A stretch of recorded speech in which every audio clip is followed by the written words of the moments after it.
I'm 35. Last Monday, I was served divorce papers from my wife Anna, who's 33. We've been married for 5 years, but the strange part, it wasn't her who delivered the documents, it was her new boyfriend, Eric, 38, who showed up on my front step like some smug courier with a smirk and a manila envelope. Anna wants you out by Thursday, he said, standing there like he owned the place. Find another place to stay. He clearly assumed I'd beg or explode. Maybe I didn't. I just looked him dead in the eye and said, all right. I shut the door. Then I made 2 calls. One to my attorney, the other to the bank. What Eric and Anna didn't realize was simple. The house is in my name only. I bought it 3 years before our marriage, using money from my late mother's life insurance policy. Since we weren't even engaged at the time, I never added Anna to the deed. Later, I just never saw a reason to. Here's the twist. Eric had already been living in the house for nearly a month. I had been away on an extended work trip, and Anna claimed he was just a friend who needed a temporary place to stay while sorting out a breakup. Yeah, right. So the moment he handed me those papers and tried to kick me out of my own home, what he was really doing was trying to clear the way for himself and his new girlfriend, my still legally wedded wife. Big mistake. By Wednesday morning, all the locks were changed. By that afternoon, I had revoked access to every shared account, Netflix, Spotify, Prime, all of them. Eric had been happily leeching off my subscriptions. He even snuck himself onto my gym membership, the one that runs nearly $100 a month. That went to Thursday night. I heard banging at the front door. Why the hell did you change the locks? Eric shouted like a man who thought he had rights. From behind the door, I calmly replied, because it's my house. Anna is welcome to pick up her things. You're not. She's with me now. We're together. Perfect. Be together somewhere else. He exploded, yelling about how I was being spiteful, how I had no right to evict him, how this was his home now. Little did he know, I had been recording everything on my phone from inside. Later that night, I texted Anna, you have 48 hours to come collect your belongings. Eric is not allowed on this property. Her reply, you can't do that. Eric lives here now. My reply, check the deed. He's not on it. Her response was, you can't do this. Eric lives here now. To which I replied, check the property title. He's not on it. Never has been. That was yesterday. Today brought the first unexpected twist. Turns out those people who say lawyers move fast when they smell money, they weren't kidding. At 9 a.m. sharp, some guy in a wrinkled suit and scuffed up briefcase knocked on my door. Mr. Carson, I represent Eric Wallace. We need to discuss my client's unlawful eviction. I let him in mostly to hear what kind of comedy show he was about to perform. I said, your client was never a tenant. He was a guest. His welcome ran out. He replied, all smug, Mr. Wallace has resided here for over 30 days. Which constitutes a tenancy under state law. So I pulled out my phone and played the video from Thursday. Eric yelling at the top of his lungs that he was here as my wife Anna's boyfriend. Not some boarder. No lease, I said. No rent. No record of him paying utilities or even buying toilet paper. He was already going pale, trying to scribble notes while I kept going. Here's the property title, my name only. Bought it 5 years ago, 2 years before I married Anna. Life insurance payout after my mother died. Then I showed him footage from the security cameras. Eric trying to force the front door open after I changed the locks. At this point, the guy knew he was toast, but he still tried. My client wishes to retrieve his belongings. They're already packed and on the front terrace. He also seeks reimbursement for financial contributions made to the household. I actually laughed. What contributions? He freeloaded for a month. I've got the bank statements to prove it. No shared expenses, no deposits. Nothing. He left not long after looking like a man who knew he'd wasted a morning. About an hour later, Anna called. You can't just kick Eric out like that. He has nowhere else to go. That's not my concern anymore. If he's been helping around here, show me one bill he paid, one receipt. Anything. Silence. That's what I thought. You want a divorce. Great. But you don't get to evict the person who owns this house to move your affair in. That's not how this works. She hung up. 2 hours later, Eric was back with a moving truck. I stood by the window watching him load up his Xbox, some clothes, and a few pieces of furniture that didn't belong to him. Just to be safe, I had already called the police in advance. An older officer showed up that looked like he'd seen this exact scene play out 100 times. Sir, he asked me, does all that furniture belong to you? The gaming chair and coffee table, the rest is his. Eric tried arguing, said he had a right to shared property, that he lived there and contributed. The officer gave him a long, unimpressed look. Son, do you have any paperwork to prove that? I knew it wasn't over, and I was right. Update, they're unhinged. I assumed that once Eric packed up and left, it would be over. I was wrong. Last Friday, I came home from work to find the garage door open and Anna's car parked in the driveway. Apparently, she still had a remote. I walked in and found her in the kitchen, making dinner like nothing had happened. What are you doing here? I asked. This is my house too, and I'm hungry. You served me divorce papers. You don't live here anymore. The divorce isn't final. Until it is, I still have the right to be here. I called my lawyer immediately, and, unfortunately, she wasn't wrong. Until the divorce is finalized, she retains certain marital rights. But those rights do not include inviting her boyfriend to live here. Where's Eric? I asked. He's staying with a friend for now. We're trying to figure things out. Good.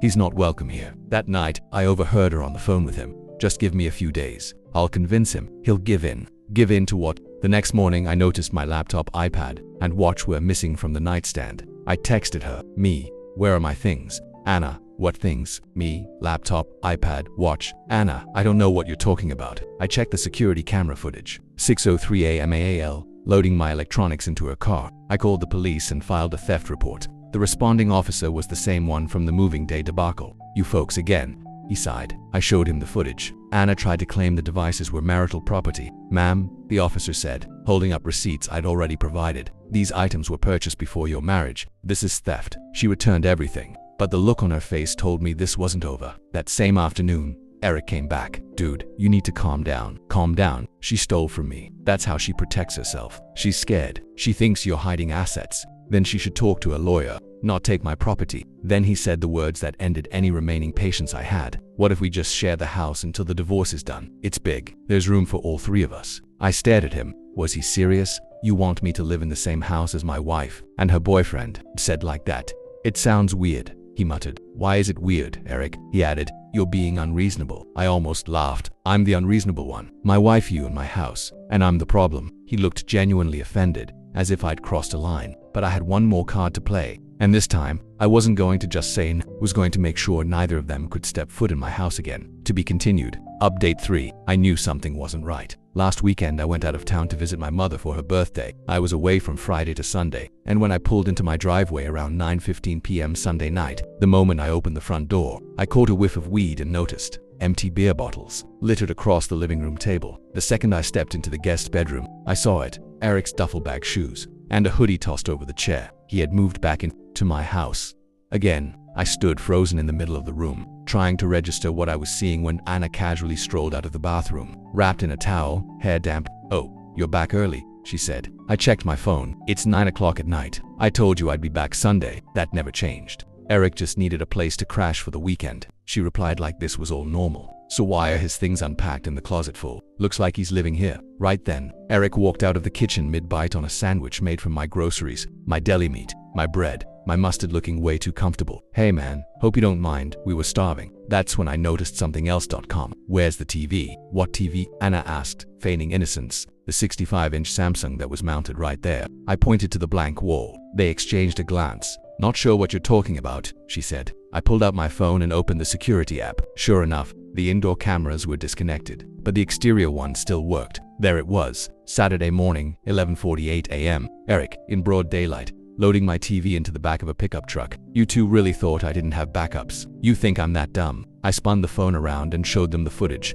Eric went pale. Oh, that TV, I was just keeping it safe while you were gone. Safe? At your buddy's house? Anna chimed in. Eric was just worried about break. It was a precaution. A precaution? You mean stealing it? At that point, I called the police. Again, same officer as last time. Evening, Mr. Carson, what now? I showed him the footage. He didn't even need to ask questions. Eric, trying to stay calm, repeated his just protecting it excuse. The officer didn't flinch. Son, that's not protecting anything. That's theft. Where's the TV now? Eric muttered something, pulled out his phone, and made a call. 3 hours later, a friend of his pulled up looking visibly pissed, said he, to have to drive across the city on a Sunday night to return something he didn't even want at his place. And while I waited in the driveway for my TV to be returned, I had this strange realization. This still wasn't over, and somehow, I knew the worst was yet to come. Final update. It's over. After the police left that night, I did a full walkthrough of the house. That's when I realized the theft went far beyond just my electronics. The coffee maker, gone. Air fryer, vanished. My whiskey collection,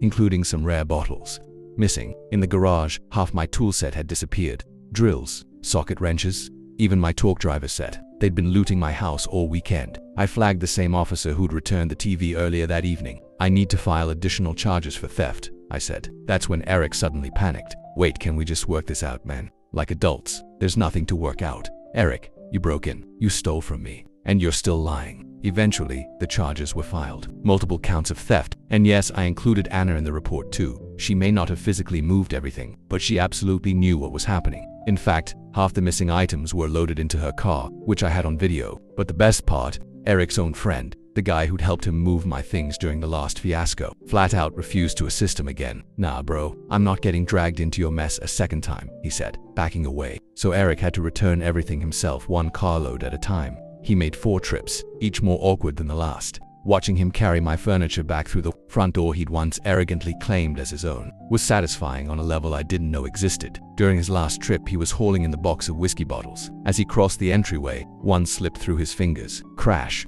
A $150 bottle of hit the hardwood and shattered into 1,000 shards. Eric blinked, then smirked. "Oops." I turned to the officer, who had watched the whole thing. "That's destruction of property. You saw it." The officer nodded silently. Eric's smirk vanished instantly. Final update. The fallout. This week, the case officially closed. Eric Ruiz pled guilty to avoid jail time, but the court still gave him 18 months of probation and ordered him to pay $2,100 in restitution, including the cost of everything he stole and the Macallan bottle he broke. But that wasn't the end. Turns out, this wasn't Eric's first rodeo. The same friend who helped him move my TV started wondering where Eric got all his new electronics and gear. After a couple of quiet inquiries, we learned Eric had prior accusations of theft in another county. The same pattern: pose as a short-term guest, gain access, and slowly pilfer items while the homeowner's away or distracted. A full-blown parasite, a serial thief. With the new evidence, Eric's probation officer revoked his deal. He now faces possible prison time. As for Anna, she tried to flip the narrative, told friends and relatives I was financially abusing her by refusing to let Eric live in the house.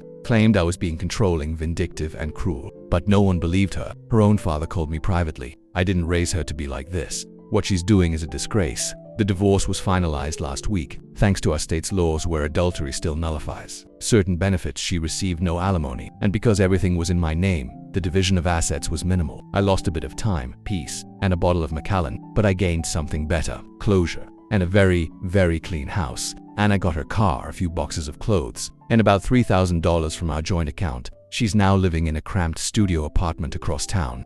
Eric, he's currently sitting in county jail, awaiting his next court hearing. But here's the part that honestly gave me the most satisfaction. For weeks, Eric had been using my old gym membership, bragging to anyone who'd listen about his new house and how he was living his best life. One of the trainers there knows me personally. When he recognized the story Eric was spinning, he gave me a call. I told him the real version. Word got around quickly. Within days, the gym banned Eric. Turns out, they have a strict no-thieves policy and a low tolerance for arrogant liars. Same thing happened at a couple bars he used to frequent, places where he'd boast loudly about how he rescued Anna from her controlling husband and moved her into a better life. Once the truth surfaced, thanks to mutual connections, his reputation collapsed like a house of cards. Nobody wanted to be associated with a smug, cheating freeloader who steals electronics and pretends he earned them. 2 days ago, I ran into Anna at the supermarket. She looked tired, worn out, like someone who bet everything on a bad hand and lost it all. She opened her mouth to speak, maybe to apologize or justify. I don't know. I didn't stop walking. There's nothing left for her to say that matters to me. The house is quiet now. The locks are changed, the security codes are reset, and for the first time in a long while I'm enjoying the solitude. I've even been looking into adopting a dog. My lawyer gave me a heads up that Eric might try to sue me for emotional distress from a jail cell. Good luck with that. And then came the most ridiculous twist. The same friend who once helped Eric carry out my television sent me a Facebook message last night. It was half apology, half warning. Apparently, Eric's been talking tough in jail, mumbling about revenge when he gets out. Didn't hesitate. I forwarded the message straight to Eric's probation officer. Threatening a witness is a serious violation, and now it's on the record. His lawyer even called mine, asking if I'd be willing to negotiate to help spare Eric from more prison time. My answer was short. He should have thought of that before he robbed me. Do I feel bad about how this ended? Not even slightly. They thought they could take my home, my belongings, and my dignity as if I'd just roll over and stay quiet. Instead, Eric's behind bars, Anna's broke and alone, and I'm still in my house, surrounded by the things I earned and built. Grounded, at peace. Sometimes the system actually works, and for those wondering, yes, I kept the house. Yes, I'll probably adopt that dog. And no, I don't feel sorry for either of them. They reaped exactly what they sowed.